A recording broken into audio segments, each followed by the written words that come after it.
Good evening student.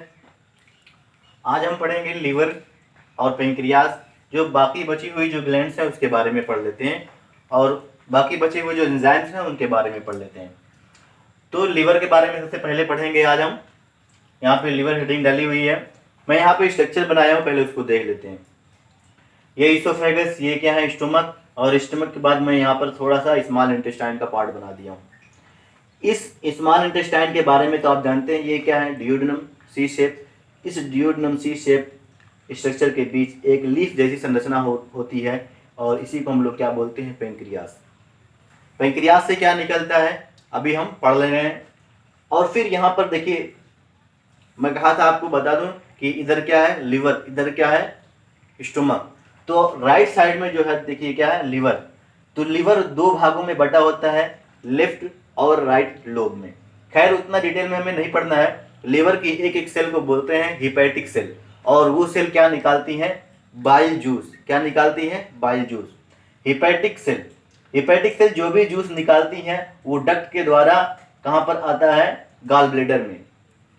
पित्ताशय जिसे आप बोलते हो, गाल ब्लेडर में आकर स्टोर होता है टेम्परेरीली। ये जिस डक्ट के द्वारा आता है इसको बोलते हैं हिपैटिक डक्ट। हिपैटिक सेल से जो निकलकर जिस डक्ट के द्वारा बाइल जूस आता है उसको बोलते हैं हिपैटिक डक्ट। और हिपैटिक डक्ट, ये जो हिपैटिक डक्ट जो है ये बाइल जूस आगे कंटिन्यूअस गाल ब्लेडर में लेकर जाती है। गाल ब्लेडर में जो डक्ट जाती है उसको क्या बोलते हैं, सिस्टिक डक्ट। क्या बोलते हैं, सिस्टिक डक्ट, जो गाल ब्लेडर से डायरेक्ट अटैच होती है, सिस्टिक डक्ट। इधर से सिस्टिक डक्ट, इधर से हिपैटिक डक्ट, दोनों मिल गए। अब ये जो गाल ब्लेडर में जो बाइल जूस स्टोर हुआ है, ये जूस इसे जाना है कहाँ पर, स्मॉल इंटेस्टाइन में। इसे जाना है स्मॉल इंटेस्टाइन में क्योंकि इसका कुछ वर्क है, इसे कुछ काम है। तो स्मॉल इंटेस्टाइन में जाएगा। इधर से देखिए एक कॉमन डक्ट बन रही है, जो इधर से भी आ रही है और इधर से भी आ रही, मिल रही है। इसको बोला कॉमन बाइल डक्ट या सिर्फ बाइल डक्ट आप बोल सकते हैं। ये बाइल डक्ट है। ये पैंक्रियाटिक ग्लैंड, पैंक्रियाटिक ग्लैंड की ये डक्ट है, यहाँ से लेकर यहाँ तक। ये जो भी निकालेंगे पैंक्रियाटिक जूस, वो जूस भी कहाँ पर आएगा, डियोडेनम में। बाइल भी कहाँ पर आ रहा है, डियोडेनम में। और ये देखिए पैंक्रियाटिक जूस भी कहाँ आ रहा है, डियोडेनम में। यहाँ से लेकर यहाँ तक देखिए डक्ट बनी हुई है। ये कॉमन बाइल डक्ट जो है पैंक्रियाटिक डक्ट में आकर मिलती है और फिर से ये पैंक्रियाटिक डक्ट दोनों आकर मिल जाती हैं और यहाँ से लेकर यहाँ तक जो स्ट्रक्चर बनाती हैं उसको बोलते हैं हिपैटो पैंक्रियाटिक डक्ट। यानी ये देखिए यहाँ पर हिपैटिक सेल का कुछ सिक्रीशन है और पैंक्रियाटिक डक्ट का कुछ सिक्रीशन है, जो साथ साथ में ये डक्ट लेकर जाएगी। इसलिए इसको क्या बोल रहे हैं, हिपैटो पैंक्रियाटिक डक्ट। आया समझ में, ये स्ट्रक्चर आपने देख लें। अब यहाँ पढ़ेंगे लीवर क्या होता है। लीवर के बारे में हमने आपको लिखाया था डाइजेस्टिव ग्लैंड। सबसे पहला पॉइंट लिखा है, it is largest digestive gland. कितना वेट दिया है, 1.2 से 1.5 kg, यानी 1 किलो 200 ग्राम से लेकर 1 किलो 500 ग्राम तक इसका वेट हो सकता है। काफी ज्यादा है, ठीक है। इट इज लार्जेस्ट ग्लैंड, ये आपको ध्यान देने वाली बात है, लार्जेस्ट डाइजेस्टिव ग्लैंड। लेकिन इससे भी बड़ी इंपॉर्टेंट बात ये है कि यहाँ पर कोई भी, इस ग्लैंड के द्वारा कोई भी डाइजेस्टिव एंजाइम नहीं निकाला जाता। No digestive enzyme secreted by liver. Liver के द्वारा कोई भी डाइजेस्टिव एंजाइम नहीं निकाला जाता। बहुत इंपॉर्टेंट बात। तो फिर हमने इसको कैसे बोल दिया कि ये एक डाइजेस्टिव ग्लैंड है, बोल दिया क्योंकि इससे एक इंपॉर्टेंट चीज निकलती है लीवर के द्वारा। जो अभी अभी हमने देखा, जो भी सिक्रीशंस होता है लीवर की सेल के द्वारा, जिसको हम लोग क्या बोलते हैं, बाइल। और ये बाइल आकर कहाँ पर स्टोर होता है, गाल ब्लेडर में, जिसको हम लोग पित्ताशय बोलते हैं, जिसको पित्त थैली बोलते हैं। उसी पित्त में, जिसको हम लोग बाइल बोलते हैं, अब देखते हैं कि क्या क्या होता है बाइल में। बाइल में दो चीजें होती हैं मेनली बेटा, एक होता है बाइल पिगमेंट और एक क्या होता है, बाइल साल्ट। बाइल में मेनली दो चीजें होती हैं, बाइल पिगमेंट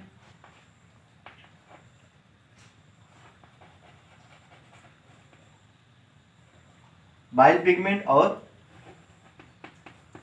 बाइल साल्ट।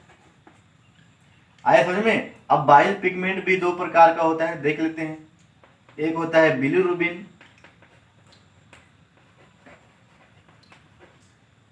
और एक होता है बिलीवर्डिन। बिलिरुबिन और बिलीवर्डिन। हमने कहा बाइल को जब हमने परीक्षण किया तो इसमें दो चीजें मिली, बाइल पिगमेंट और बाइल साल्ट से ये बाइल बना हुआ है। और बाइल पिगमेंट, ये पिगमेंट का मतलब होता है कलर। तो बाइल पिगमेंट में दो प्रकार के पिगमेंट होते हैं, एक का नाम है बिलिरुबिन और एक का नाम है बिलीवर्डिन। ये बिलिरुबिन बिलीवर्डिन सेल के, लीवर सेल के अंदर मेटाबॉलिक रिएक्शन के दौरान बाई प्रोडक्ट ये निकलते हैं, यानी कुछ बनाना होता है उसमें कुछ साइड प्रोडक्ट कचरे के रूप में ये निकलते हैं बिलिरुबिन और बिलीवर्डिन। यानी ये एक्सक्रीटरी मटेरियल है जिसको हमें एक्सक्रीट करना है, जिसे हमें बाहर निकालना है through digestive tract, through alimentary canal. तो ये बिलिरुबिन और बिलीवर्डिन का कोई डाइजेशन में कोई भी रोल नहीं है। इनका कलर पूछ लेता है, तो बिलिरुबिन और बिलीवर्डिन, बिलिरुबिन जो होता है वो येलो होता है और बिलीवर्डिन जो होता है वो ग्रीन होता है। बिलिरुबिन येलो और बिलीवर्डिन ग्रीन, ये दोनों का जब कॉम्बिनेशन होता है तो देखिए येलोइश ब्राउन कलर का कलर बनता है, और जिसकी वजह से हमारा जो फीकल मैटर है वो भी येलोइश ब्राउन होता है। बाइल साल्ट में अब देख लेते हैं, इनका डाइजेशन में कोई भी रोल नहीं है। अब बाइल साल्ट में देख रहे हैं, बाइल साल्ट का इंपॉर्टेंट रोल होता है। बाइल साल्ट जो है इसी का इंपॉर्टेंट रोल है हमारे डाइजेस्टिव सिस्टम में। ये क्या करता है, फैट जो है, बड़े बड़े फैट मॉलिक्यूल्स को छोटे छोटे फैट ग्लोब्यूल में तोड़ देता है, यानी उसको एमल्सिफाई कर देता है। लार्ज फैट मॉलिक्यूल को छोटे छोटे स्मॉल फैट ग्लोब्यूल में तोड़ देता है कौन, बाइल साल्ट। लेकिन कहां पर आएगा जब तोड़ेगा, यहां पर डाइजेस्टिव ट्रैक्ट पर, यानी डिओडेनम में आएगा। आया समझ में? देखिए दो काम है इसके,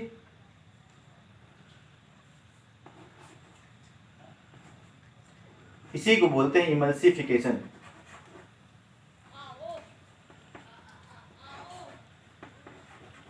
इमल्सिफिकेशन ऑफ फैट। और दूसरा काम क्या है, आल्सो एक्टिवेट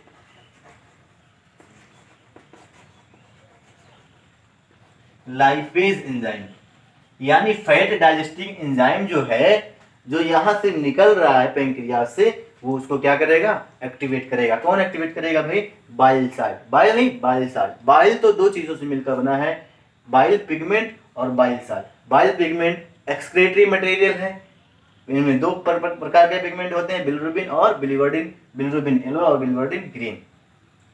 बाइल साल्ट का ही कुछ थोड़ा बहुत क्या होता है, डाइजेशन में रोल होता है। ये फैट को एमल्सिफाई कर देता है, बड़े बड़े जो फैट मॉलिक्यूल्स हैं उनको छोटे छोटे फैट ग्लोब्यूल में क्या करेगा, ये तोड़ेगा। और दूसरी बात, इस फैट ग्लोब्यूल को डाइजेस्ट करने वाला जो एंजाइम है, लाइपेज एंजाइम, इन लाइपेज एंजाइम को एक्टिवेट करेगा।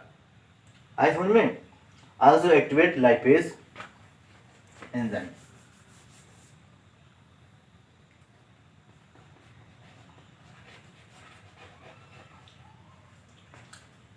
ये आप नोट कर लो। हमने कहा, क्या बताया आपको, liver it is largest digestive gland, weight बताया, ये याद करने वाली बात है, ये याद करने वाली बात है। और ये आपको देखना है कि यहाँ पर कोई भी डाइजेस्टिव एंजाइम नहीं निकलते कि आप इंतजार करें इससे बहुत बड़ी ग्लैंड है तो बहुत ज्यादा एंजाइम भी निकलना चाहिए, अब इसको याद करना है, तो कोई भी एंजाइम नहीं निकलता। यहाँ की जो सेल है, लीवर की सेल, जिसको हिपैटिक सेल बोलते हैं, हिपैटिक सेल क्या निकालती है, क्या सिक्रेट करती है, बाइल। और ये बाइल में दो चीजें होती हैं, bile pigment, bile salt. Bile pigment में दो प्रकार के पिगमेंट होते हैं, बिलिरुबिन और बिलीवर्डिन। बिलिरुबिन का कलर येलो होता है, इसका कलर ग्रीन होता है, दोनों मिल जाते हैं तो रेडिश ब्राउन हो जाता है। बाइल साल्ट का ही डाइजेशन में रोल है, ये फैट का एमल्सिफिकेशन करते हैं और क्या करते हैं, लाइपेज को एक्टिवेट करते हैं। बस इतना ही पढ़ना है हमें लीवर के बारे में, इससे ज्यादा नहीं पढ़ना है। अब आगे कंटिन्यूअस करते हैं पेंक्रियाज, और पेंक्रियाज से कौन से जूस निकलते हैं, ठीक है, नोट कर लो।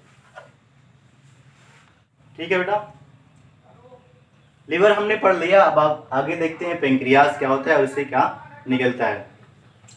पेंक्रियाज को हमने उसकी लोकेशन दिखा दिया। एक चीज आप याद रखें कि ये act as both exocrine and endocrine, यानी ये ऐसी ग्लैंड है जो एक्सोक्राइन और एंडोक्राइन दोनों की तरह काम करेगी। ग्लैंड दो प्रकार की होती है, एक्सोक्राइन और एंडोक्राइन ग्लैंड। एक्सोक्राइन ग्लैंड क्या होते हैं, इन ऐसे ग्लैंड जिसके पास डक्ट हो, यानी ये जो भी सिक्रीट करें वो किसी डक्ट, किसी पाइप के द्वारा टारगेट ऑर्गन तक जाए, इनका सिक्रीशन।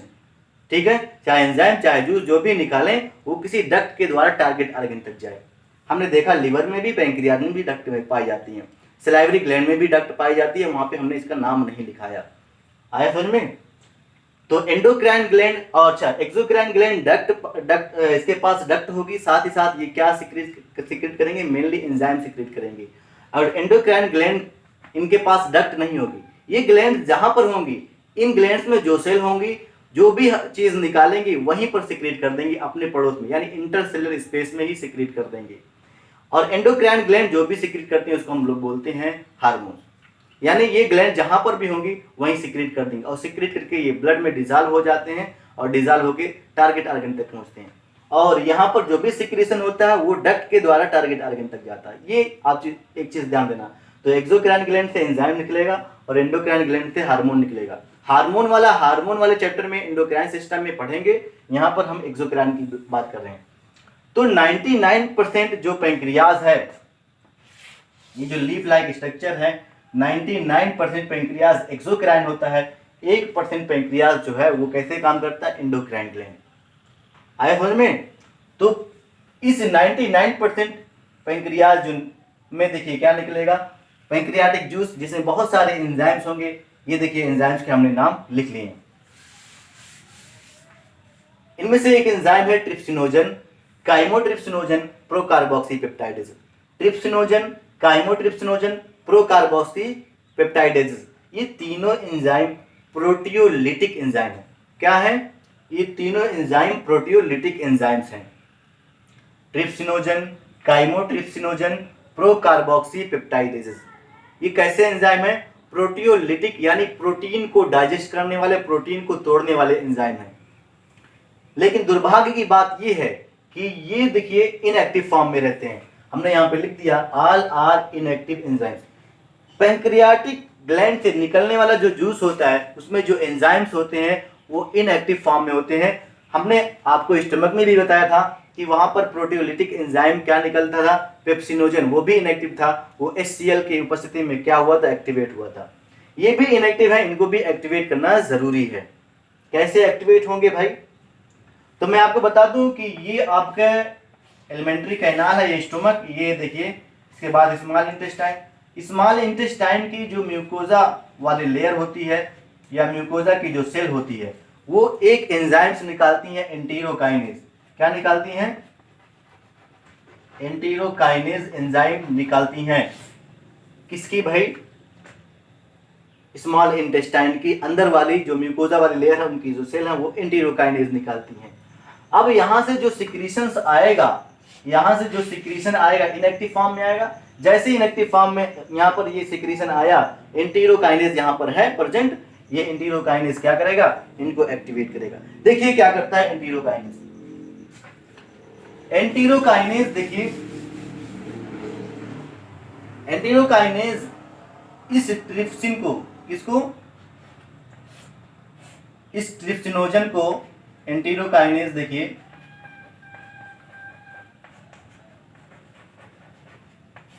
इस ट्रिप्सिनोजन को एंटीरोकाइनेज बदल देगा किसमें, ट्रिप्सिन में।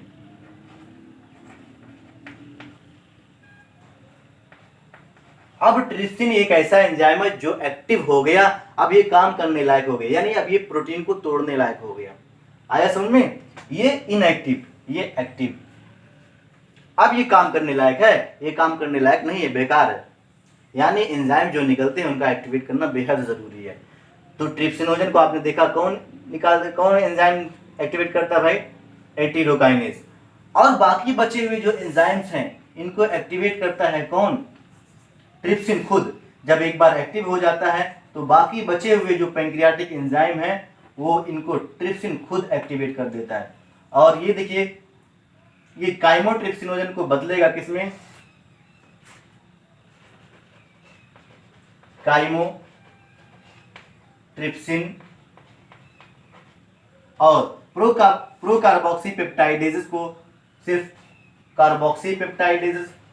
जब इसको एक्टिवेट करेगा तो नाम बदल जाएगा, कार्बोक्सीपेप्टाइडेज और एमाइलेज को एमाइलेज में, सारे एक्टिवेट हो गए। लाइपेज को लाइपेज में, और न्यूक्लियस को न्यूक्लियस में, ऐसे ये एक्टिवेट करता है। ध्यान देने वाली बात ये है कि ट्रिप्सिनोजन को एक्टिवेट करने वाला स्मॉल इंटेस्टाइन की सेल के म्यूकस सेल से निकलने वाला एंटेरोकाइनेस ये इसको एक्टिवेट कर देता है ट्रिप्सिनोजन को ट्रिप्सिन में। ट्रिप्सिन जब एक बार एक्टिवेट हो गया तो इसके जितने भी साथी हैं उनको ये खुद एक्टिवेट करता है। आया समझ में? एंटेरोकाइनेस सिर्फ और सिर्फ इसको एक्टिवेट करता है, इन लोगों को नहीं। लेकिन एक चीज ध्यान दे, एंटेरोकाइनेस अगर ना निकलेगा तो ये ना एक्टिवेट होगा ना ये एक्टिवेट होंगे। बहुत ही इंपॉर्टेंट एंजाइम एंटेरोकाइनेस। अब ये तीन जो एंजाइम्स हैं जो हमने पढ़ लिया, ट्रिप्सिन, काइमोट्रिप्सिन, कार्बोक्सीपेप्टाइडेजेस, ये तीनों एंजाइम क्या है? प्रोटियोलिटिक एंजाइम्स है। ये तीन एंजाइम, ऊपर के तीन एंजाइम क्या है? Proteolytic enzymes. ये देखिए, अब हमने इसको पढ़ रखा है, सलाइवरी एमाइलेज। यहां से पैंक्रियाज से भी क्या निकलता है? Pancreatic amylase. और इस पैंक्रियाटिक एमाइलेज को एमाइलॉक्सिन बोलते हैं। क्या बोलते हैं? एमाइलॉक्सिन। और वहां पे पढ़ा था उस सलाइवरी एमाइलेज को टाइलिन बोलते हैं। आया समझ में? तो एमाइलेज के जगह पे एमाइलॉक्सिन दे सकता है। तो एमाइलेज क्या करता है? स्टार्च डाइजेस्टिंग एंजाइम, यानी कार्बोहाइड्रेट डाइजेस्टिंग एंजाइम। लाइपेज जैसा नाम लिपिड यानी फैट को डाइजेस्ट करेगा। न्यूक्लियस जैसा नाम न्यूक्लिक एसिड को डाइजेस्ट करेगा। न्यूक्लियोटाइडेजेस जैसा नाम न्यूक्लियोटाइड्स को डाइजेस्ट करेगा। तो पढ़ लेते हैं ये क्या क्या काम करते हैं, नोट कर लेते हैं।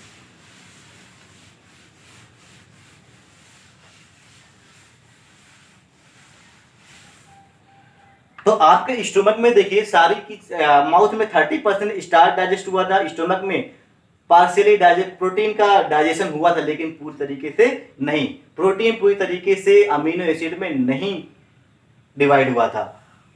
तो मैं पहले बताऊं कि जो स्टार्च बच गया था, जो माउथ में 70% स्टार्च जो था वो जो बच गए हैं उसको डाइजेस्ट करेंगे कहां पर? स्टार्च जो क्या है बेटा?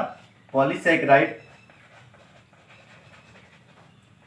ये इसको डाइजेस्ट करेगा पैंक्रियाटिक एमाइलेज यानी एमाइलॉक्सिन। सिर्फ मैं लिख दे रहा हूं एमाइलेज और यहाँ पी लिख दे रहा हूं पैंक्रियाटिक एमाइलेज। और पीएच कितना होगा? 6.8। पीएच कितना होगा? 6.8। और ये इसको डाइजेस्ट करेगा किसमें? ये पॉलीसैकेराइड है, इसको डाइजेस्ट कर देगा डाइसैकेराइड में। बहुत सारे डाइसैकेराइड में इसको डाइजेस्ट कर देगा। और जो एंजाइम्स हैं जो स्टोमक में पूरी तरीके से डाइजेस्ट नहीं हुए यानी पार्शियली डाइजेस्ट हुए, ये देखिए पार्शियली डाइजेस्ट। और हो सकता है बहुत सारे ऐसे प्रोटीन ऐसे हो कि पूरे के पूरे अभी वैसे हो, उसमें कुछ ना हुआ हो। तो जो प्रोटीन वैसे बचे हैं वो, और पार्शियली डाइजेस्टेड प्रोटीन यानी प्रोटीएजेस और पेप्टोन्स, देखिए ये दोनों पार्शियली डाइजेस्टेड प्रोटीन हैं। ये कुछ ना कुछ टूट चुके हैं, प्रोटीओजेस और पेप्टोन्स। ये प्रोटीन अभी जैसे थे वैसे, जो स्टमक में इनका कुछ नहीं हुआ, और ये तो इनका कुछ ना कुछ डाइजेशन हुआ स्टमक में। तो इन तीनों को डाइजेस्ट करेंगे ये तीनों एंजाइम। कौन कौन से भाई? जो अभी अभी हमने पढ़े, ट्रिप्सिनोजन, काइमोट्रिप्सिनोजन और कार्बोक्सीपेप्टाइडेजेस। पूरा नाम नहीं लिखूंगा, और ये इसको बदल देंगे किसमें? डाइपेप्टाइड्स में। डाइपेप्टाइड्स में अभी ये देखिए बीज को और डाइजेस्ट करना है। ये हुआ प्रोटीन का, स्टार्च का डाइजेशन, ये हुआ प्रोटीन का। ये सारा काम कहाँ हो रहा है? ये सारा का सारा खेल स्मॉल इंटेस्टाइन के ड्यूडेनम में हो रहा है। ध्यान देना, ये प्रोटीन का डाइजेशन हमने देख लिया, ठीक है। अब ये बात आती है किसकी? फैट की। तो फैट को डाइजेस्ट करने वाला एंजाइम लाइपेज। लाइपेज को अभी एक्टिव कौन करेगा? हमने बताया था कि बाइल में दो होते हैं, दो चीजें होती हैं, bile pigment, bile salt.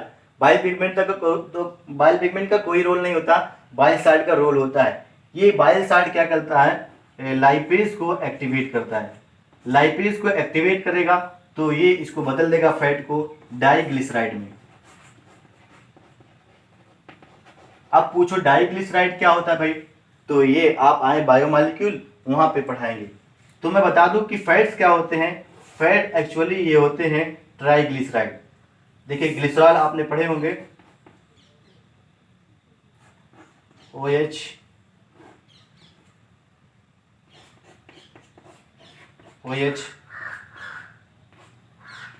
CH2OH, ये है ग्लिसरॉल। और यहाँ से जब मैं ये हटा देता हूँ, हटाने के बाद अगर मैं यहाँ पे क्या लगा दूँ, फैटी एसिड, क्या लगा दूँ, फैटी एसिड,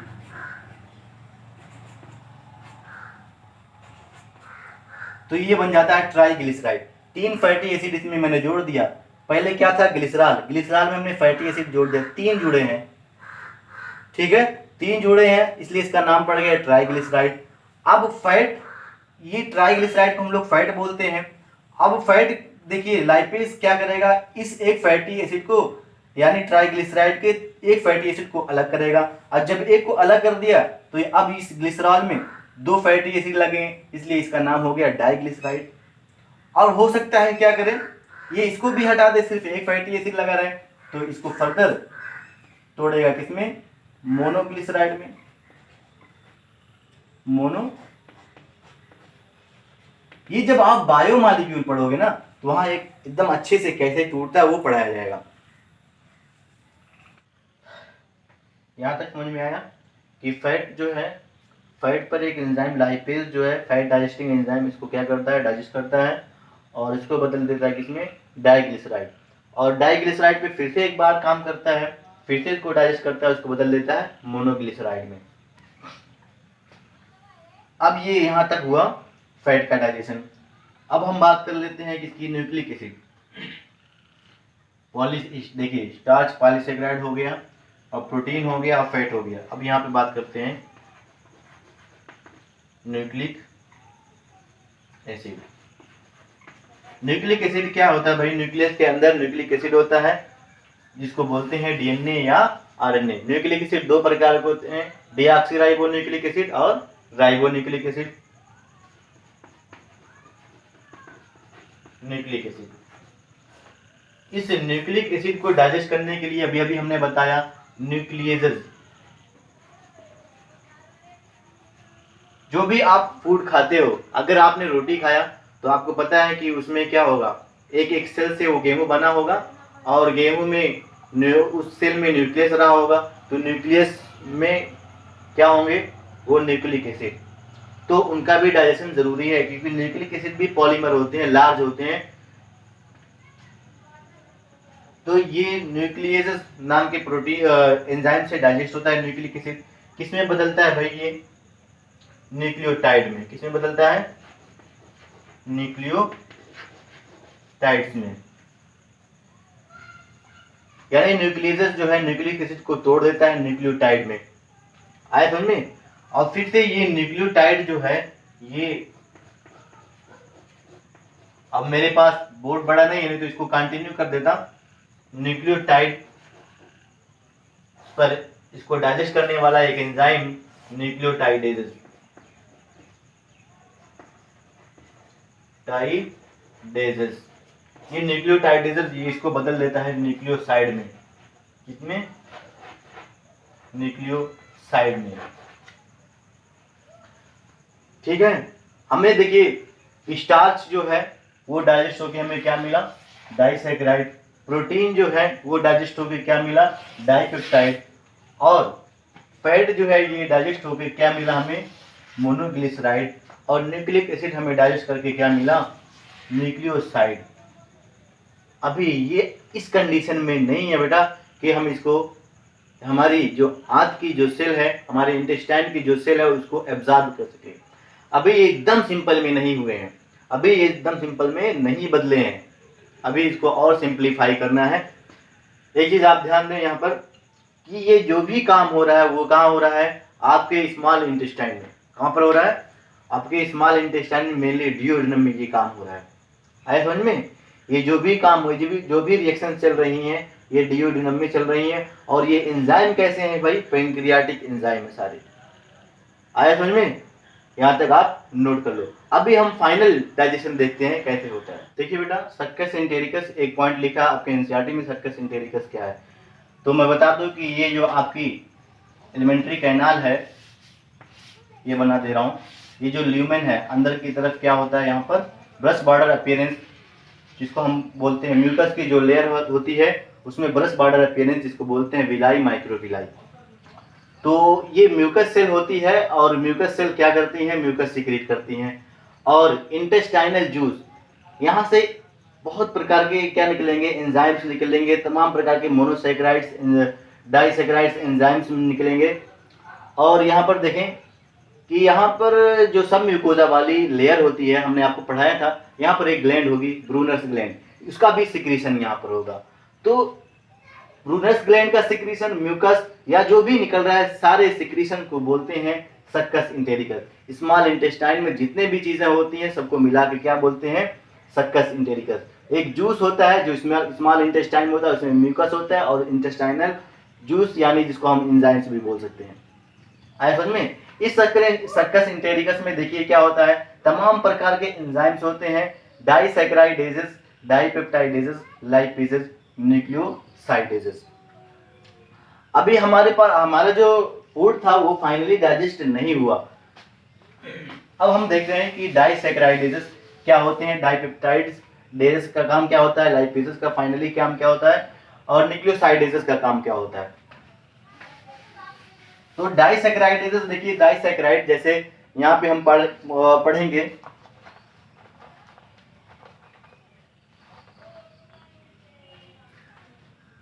मिल्क शुगर क्या होता है, लैक्टोज। ये क्या है, डाइसैकेराइड।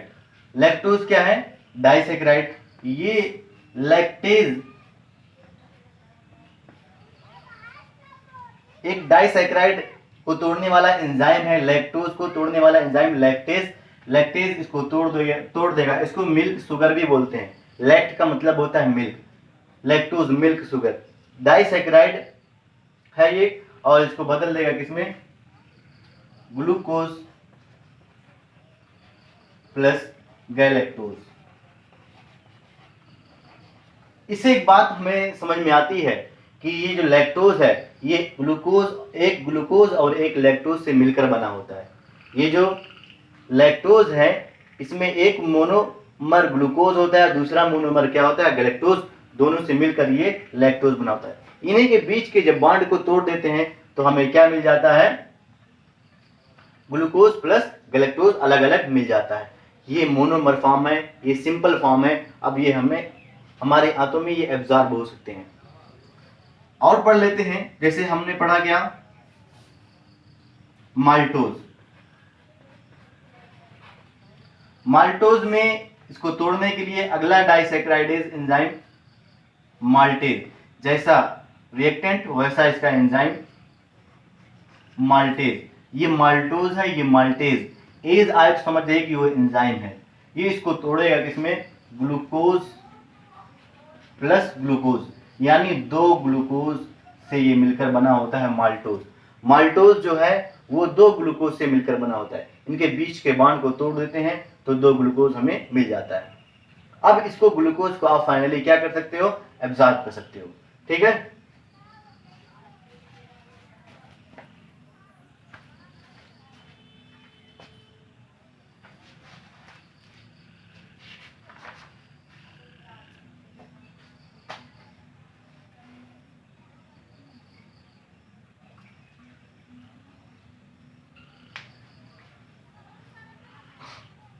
अगले देखते हैं, एक और दिया है सुक्रोज। सुक्रोज भी क्या है, एक डाइसैकेराइड है, और इसको तोड़ते हैं सुक्रेज नाम के एंजाइम से, और ये सुक्रोज को तोड़ देता है। 2 मोनोमर जिससे ये बना होता है उसको उसमें बदल देता है। एक तो इसमें ग्लूकोज ही होगा, एक दूसरा क्या होगा, फ्रक्टोज। ग्लूकोज और फ्रक्टोज से ये बना होता है सुक्रोज, और इसको हम लोग टेबल शुगर बोलते हैं सुक्रोज को। मिल्क शुगर कौन है भाई, मिल्क शुगर ये है, ठीक है, ये टेबल शुगर। ये सारे मोनोमर हैं, सबसे सिंपलर फॉर्म में है, मोनोसैकेराइड से हम बोल सकते हैं। ये डाइसैकेराइड्स हैं, ये मोनोसैकेराइड। आपको पता होना चाहिए कि लैक्टोज में कौन कौन मोनोसैकेराइड होता है, तो ग्लूकोज प्लस गैलेक्टोज। माल्टोज में कौन, दोनों क्या होते हैं, ग्लूकोज। सुक्रोज में कौन, एक ग्लूकोज और एक फ्रक्टोज। एक चीज और देख रहे हैं, सारे के सारे जो तीनों हमने लिखे हैं डाइसैकेराइड, सब में ग्लूकोज कॉमन है। बस लैक्टोज में गैलेक्टोज है और माल्टोज में तो ग्लूकोज ही है, सुक्रोज में फ्रक्टोज है। आए समझ में? एक इतना नोट कर लेते हैं। और फिर हमें ये देखिए इतनी तो बात हो गई किसकी, कार्बोहाइड्रेट की। अब बात करते हैं प्रोटीन में जो हमें मिल गया था क्या, डाइपेप्टाइड।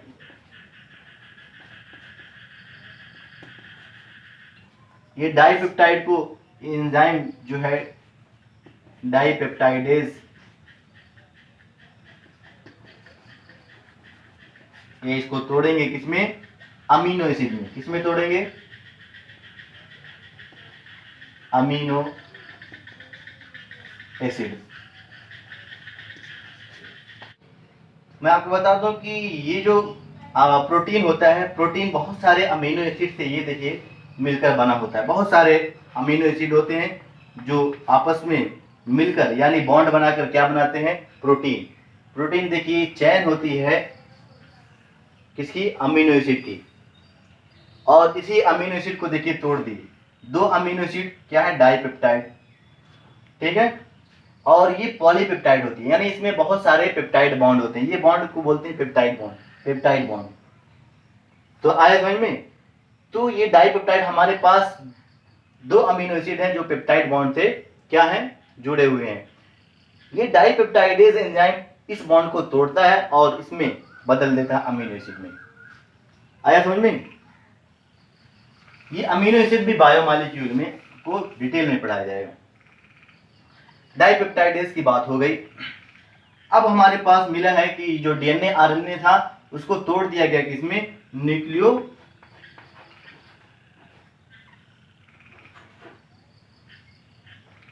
में। न्यूक्लियोसाइड में एंजाइम निकलता है न्यूक्लियोसाइडेज, जो सक्कस इंटेरिकस में होता है।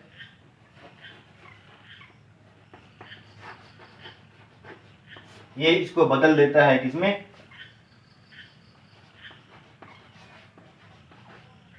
शुगर प्लस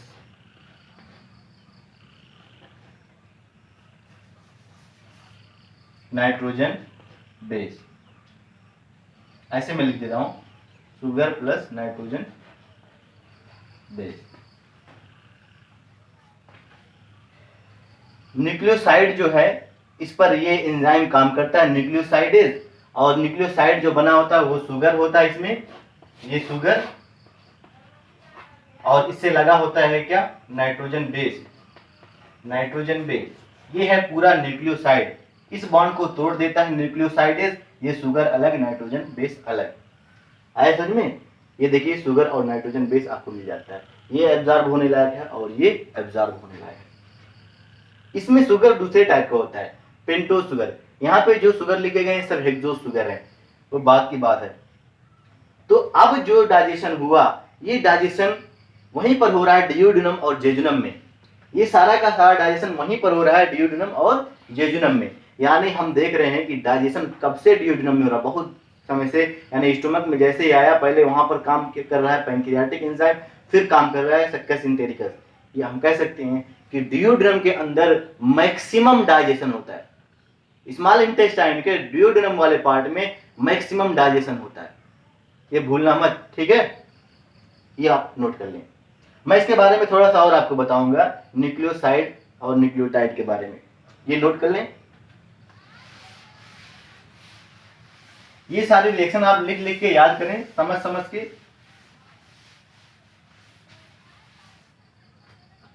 देखिए पेंटोज शुगर जो है, पेंटोज शुगर, ये है पेंटोज शुगर। और इस पेंटोज शुगर में मैं इसे लिख दे रहा हूं शॉर्ट फॉर्म में, चलिए ठीक है। पेंटोज शुगर ये एक प्रकार का शुगर होता है, मोनोसैकेराइड। यहाँ पे अगर आप लगा देते हैं क्या, नाइट्रोजन बेस। नाइट्रोजन बेस दो प्रकार के होते हैं, ठीक है, प्यूरिन और pyrimidine. Adenine, guanine, thymine, cytosine, uracil आपने सुना होगा। तो नाइट्रोजन बेस यहाँ पर जोड़ देते हैं। जब हम शुगर और नाइट्रोजन बेस को आपस में जोड़ देते हैं तो ये बन जाता है क्या, न्यूक्लियोसाइड। ये क्या है, न्यूक्लियोसाइड। न्यूक्लियोसाइड। अब इसी न्यूक्लियोसाइड में हम एक चीज और कर दे रहे हैं, क्या? फास्फेट ग्रुप लगा दे रहे हैं, यानी फास्फोरिक एसिड से रिएक्शन करा दे रहे हैं, फास्फेट ग्रुप लगा दे रहे हैं। फास्फेट ग्रुप देखिए यहां पर लगाएंगे और देखिए क्या बन जाएगा।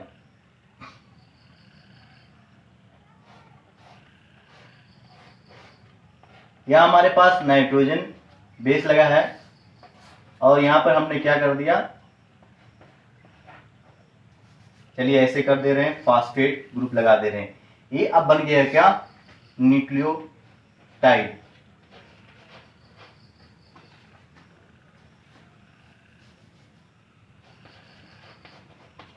ये न्यूक्लियोटाइड। ऐसे बहुत सारे न्यूक्लियोटाइड आपस में जुड़कर बहुत सारे न्यूक्लियोटाइड आपस में जुड़कर एक धागा बनाते हैं, एक थ्रेड बनाते हैं, एक चैन बनाते हैं। इसी चैन को हम लोग बोलने लगते हैं न्यूक्लिक एसिड। पहले क्या था? हमारे पास पेंटोज शुगर था, पेंटोज शुगर में हमने नाइट्रोजन बेस मिला दिया, क्या बन गया? न्यूक्लियोसाइड। और न्यूक्लियोसाइड में हमने फास्फेट ग्रुप लगा दिया, सिर्फ मैंने फास्फोरस लिखा है, फास्फेट ग्रुप लगा रहता है, तो ये क्या बन जाता है? न्यूक्लियोटाइड। बहुत सारे न्यूक्लियोटाइड आपस में जुड़ जाते हैं बॉन्ड के द्वारा, ठीक है, फास्फोडाइस्टर बॉन्ड के द्वारा जुड़ जाते हैं और क्या बनाएंगे? Polynucleotide chain. क्या बनाएंगे? एक चेन बन जाएगी ऐसे, पॉलीन्यूक्लियोटाइड चेन। फास्फोडाइस्टर बॉन्ड दो न्यूक्लियोटाइड के बीच में बनेगा, पॉलीन्यूक्लियोटाइड चेन बन जाएगी। इसी पॉलीन्यूक्लियोटाइड चेन को ही बोलते हैं न्यूक्लिक एसिड। आए हमने? न्यूक्लिक एसिड दो प्रकार के होते हैं, डीएनए और आरएनए। ये कहाँ रहते हैं? न्यूक्लियस के अंदर। ध्यान से सुने, फिर से समझे। पूरा का पूरा पॉलीन्यूक्लियोटाइड चेन है, हम इसमें न्यूक्लिक एसिड डाले हैं, न्यूक्लियस एंजाइम डाले हैं। ये क्या करता है? एक एक न्यूक्लियोटाइड को अलग करता है। पहले इस चेन में से एक एक न्यूक्लियोटाइड को अलग करता है, कौन? न्यूक्लियस एंजाइम, यानी न्यूक्लिक एसिड को ब्रेक कर देता है न्यूक्लियोटाइड में। अब न्यूक्लियोटाइड में हम न्यूक्लियोटाइडेज एंजाइम डालेंगे तो ये बॉन्ड को काट देगा और बदल देगा न्यूक्लियोसाइड में। न्यूक्लियोसाइडेज एंजाइम डालेंगे तो ये बॉन्ड को काट देगा नाइट्रोजनस बेस, और आपको क्या मिल जाएगा? नाइट्रोजन बेस, और क्या मिल जाएगा आपको? शुगर मिल जाएगा। ये समझ में आया? बायोमॉलिक्यूल में हम आपको और अच्छे से समझाएंगे, केमिस्ट्री में भी और बायो में भी, नोट कर लो। अब फाइनली हम क्या देखेंगे? आपको क्या बचा? डाइजेशन पूरी तरीके से हो गया। हमने कहा मैक्सिमम जो डाइजेशन होता है वो कहां पर होता है? डियोडेनम, स्मॉल इंटेस्टाइन के। अगर दिया है ऑप्शन स्मॉल इंटेस्टाइन तो टिक करेंगे, अगर स्मॉल इंटेस्टाइन में डियोडेनम दिया है तो वहां पर टिक करेंगे। मैं ये नहीं कहता कि सिर्फ डियोडेनम में डाइजेशन हो रहा है, मैक्सिमम डाइजेशन की बात कर रहा हूं, ये नोट कर लें। अब हम जब डाइजेशन हो गया तो हमारी आंतों के द्वारा हमारे वो क्या होगा? एब्जॉर्प्शन होगा। इसको हम पढ़ लेते हैं, अगले लेक्चर में इसको पढ़ लेते हैं, ये आप ना नोट कर लो, ठीक है? Thank you.